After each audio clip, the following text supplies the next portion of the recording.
Coming up on 5 Minute News. Putin approved operations to help Trump against Biden. Uber to give UK drivers minimum wage, pension and holiday pay. And child border crossings surging, straining US facilities.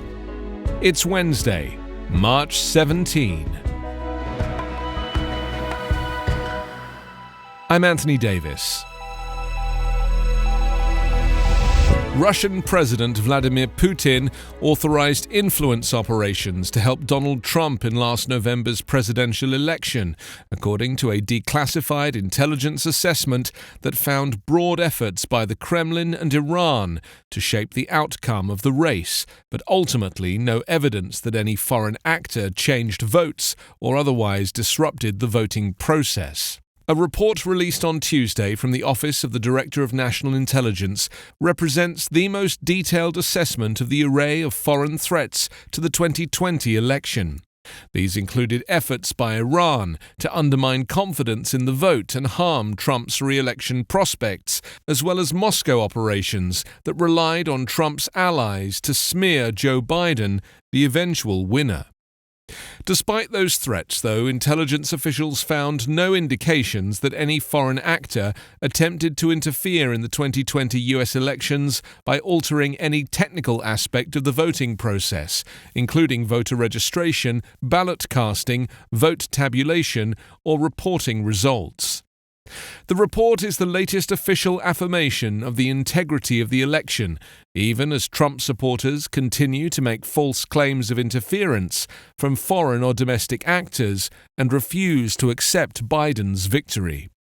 Multiple courts and even Trump's own Justice Department refuted claims of widespread fraud. The document makes clear that even while Trump has cried foul about the legitimacy of the election, intelligence officials believe Russia sought to influence people close to Trump as a way to tip the election in his favor. Uber is giving its UK drivers the minimum wage, pensions and holiday pay, following a recent court ruling that said they should be classified as workers and entitled to such benefits. The ride-hailing giant's announcement on Tuesday comes after it lost an appeal last month at the UK Supreme Court following a years-long court battle.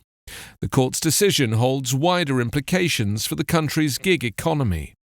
Uber said it's extending the benefits immediately to its more than 70,000 drivers in the UK.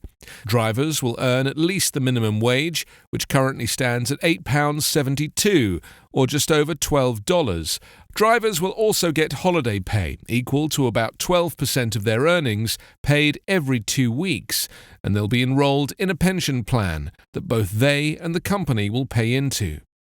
The drivers who filed the case welcomed the news but said it's not enough. Uber has arrived to the table with this offer a day late and $1 short, literally, James Farrar and Yassin Aslam of the App Drivers and Couriers Union said in a statement. They said the changes stopped short of the Supreme Court's ruling that pay should be calculated from when drivers log on to the app until they log off. Farrar and Aslam had taken their cases to an employment tribunal, which found drivers are not independent contractors, but should be designated workers, which, under British law, means their work terms are more casual than employees, but still come with some benefits. Uber lost 2 rounds of appeals before the Supreme Court decision.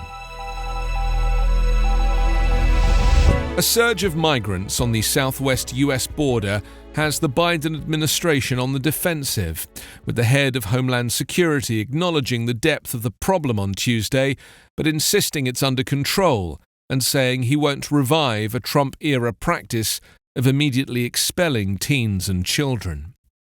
The number of migrants being stopped at the US-Mexico border has been rising since last April, and the administration is still rapidly expelling most single adults and families under a public health order issued by Donald Trump at the start of the COVID-19 pandemic. But it is allowing teens and children to stay, at least temporarily, and they've been coming, in even larger numbers. More than 4,000 migrant children were being held by the Border Patrol as of Sunday, including at least 3,000 in custody longer than the 72-hour limit set by a court order. The agency took in an additional 561 on Monday, twice the recent average.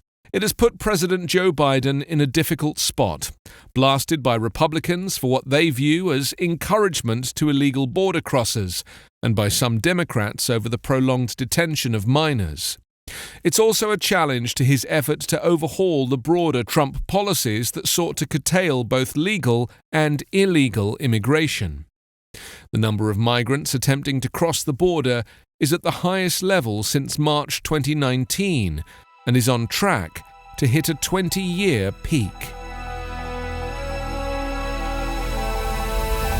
You can subscribe to 5 Minute News on YouTube with your preferred podcast app. Ask your smart speaker or enable 5 Minute News as your Amazon Alexa flash briefing skill. Subscribe, rate and review online at 5minute.news. 5 Minute News is an Evergreen Podcast covering politics, inequality, health and climate, delivering independent, unbiased and essential world news